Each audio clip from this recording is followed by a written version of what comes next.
Let me ask you something, and answer honestly, even if only in your mind.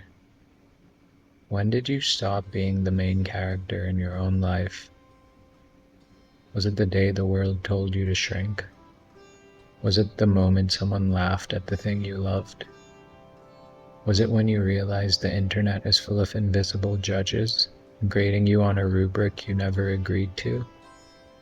Just think about that for a second, because I've been thinking about it too.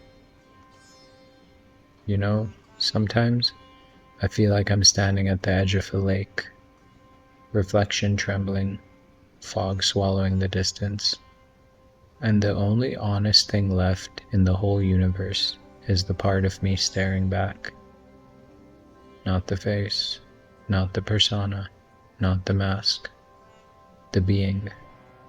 That's why I deleted everything. The 200 hours of audio, the 400 hours of editing, the thumbnails stitched together at 3 a.m. like strange prayers to an algorithmic god I no longer believed in.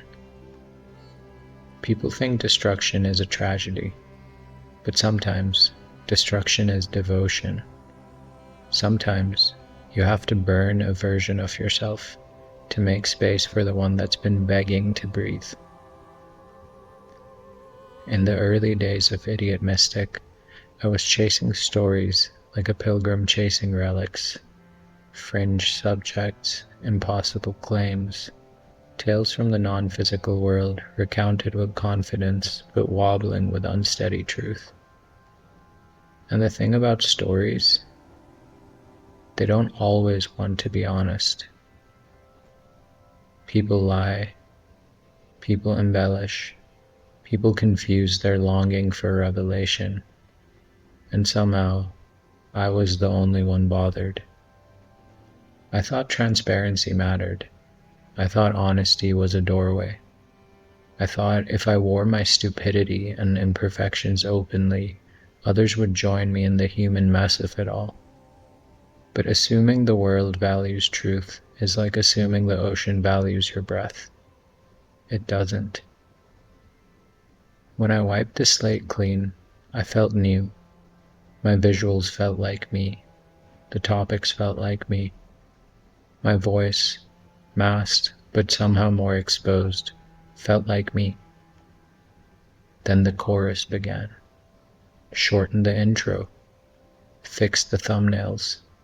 Try this title. Do what worked last time. Find your niche. Find your niche. Find your niche. It felt like being pecked to death by sparrows. I tried listening. I experimented. I changed things. But every step away from myself felt like a betrayal of the person in the reflection. So let me talk to you. You sitting wherever you are, on a bus, in bed, washing dishes, maybe staring at your own reflection somewhere.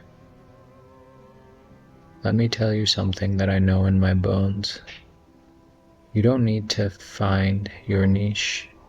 Your niche is already breathing inside you, waiting, not for strategy, but for courage. People online will tell you to specialize, to carve yourself into a shape that fits the marketplace. But you were not born to be a product. You were born to be a presence, a phenomenon, a lifetime of weather patterns and private mythologies. Your niche isn't something you pick, it's something you are. I've always been fascinated by people, not as research subjects, but as strange, beautiful universes trying their best. And I want to ask you the questions I ask my closest friends. What is your destiny? Why are you really here? What are you running from? Why do you eat the way you eat? Why do you sleep the way you sleep? What haunts you? What heals you? What part of your story are you terrified to admit is yours? These are the real conversations, the ones that turn strangers into soul mirrors, not the optimized chatter, not the branded version of you, the real ones. People around me kept demanding I choose.